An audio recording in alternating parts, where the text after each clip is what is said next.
Alright, so here we have a parabola that opens to the left, and again I will try my best here to explain to you the different parts of this parabola, how to locate them, and also how they relate to each other. So maybe you're curious about what if it opens upward, to the right, or downward. Well, I have those videos in my YouTube channel, so you can check those out and compare those videos to this one. Alright, let me begin by naming the equation that represents this graph, and that's this one. Okay, so that's y plus 3 squared equals negative 10 times x minus 4. So that, generally speaking, that's in the form of this. And again, if you look at the equation, you will know that the parabola opens to the left because of these two things. Number one, the one with the square is the variable y. That's number one. Second, if you look at the right side, that's negative 10. That will open, the parabola is going to open to the left. And of course, maybe, what about the p? Well, let's solve for p.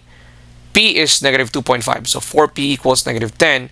Negative 10 divided by 4 is negative 2.5. So if p is negative, the parabola opens to the left, provided that the one with the square is the variable y. Now let's locate the vertex. It's obvious. We can see that here in our equation. That's at 4 and negative 3. That's our hk. And then, of course, we have this imaginary line that divides the parabola into two equal parts. Since the parabola opens sidewards, our axis of symmetry depends on the value of our k. In this case, it's y equals negative 3. Now let's locate the focus. The distance of that focus from the vertex is equal to the absolute value of p. P is negative 2.5. Absolute value of that, 2.5. Now obviously here, p is somewhere on the left side, so that's here. Now, if you don't have that graphical representation, there's a formula for that. That's h plus p and then k. Meaning, when it comes to the y-coordinate, that's the same as the y-coordinate of the vertex. When it comes to the x-coordinate, that'll be h plus p. So h is 4 plus negative 2.5. So 4 plus negative 2.5, and that's obviously equal to 1.5. And then, of course, we have the directrix. The location of that is on the right side of the vertex. The distance of that from the vertex is also the absolute value of p, which is 2.5. So that means it's somewhere here. That's going to be an equation. So how are we going to know if there's no graphical representation, if there's no graph? The formula is h minus p. So h is 4.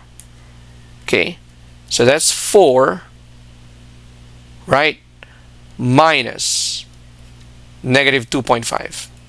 So h minus 2.5, that would be 6.5, right? There you go. And then again, I want to emphasize this. Distance of the vertex to the focus is equal to the absolute value of p, which is 2.5.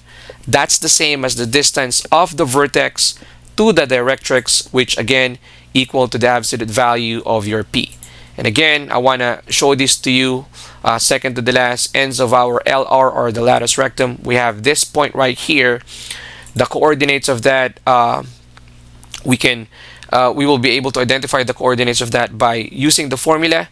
But here, whatever the x coordinate of the focus, which is positive 1.5, that's the same as this one. So when it comes to the y coordinate, that will be k plus 2p. So k is, where's the k? It's negative 3. So negative 3 plus the absolute value of 2, absolute value of 2 times negative 2.5. So 2 times negative 2.5 is equal to 5, right? That's 5. Negative 3 plus 5 is equal to positive 2.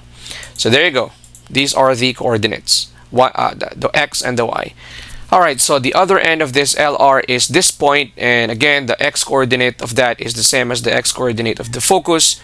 The y coordinate, we can compute that by using the formula k minus the absolute value of 2p. K is negative 3, right, minus the absolute value of 2p. So that's 2 times negative 2.5. That'll be 5. Negative 3 minus 5 is equal to negative 8. There you go. And of course, I want to show this to you, this LR, ends of LR, that vertical line, the gray one. And the length of that is equal to the absolute value of 4p. So 4p, we can clearly see it's negative 10. Absolute value of that is equal to positive 10.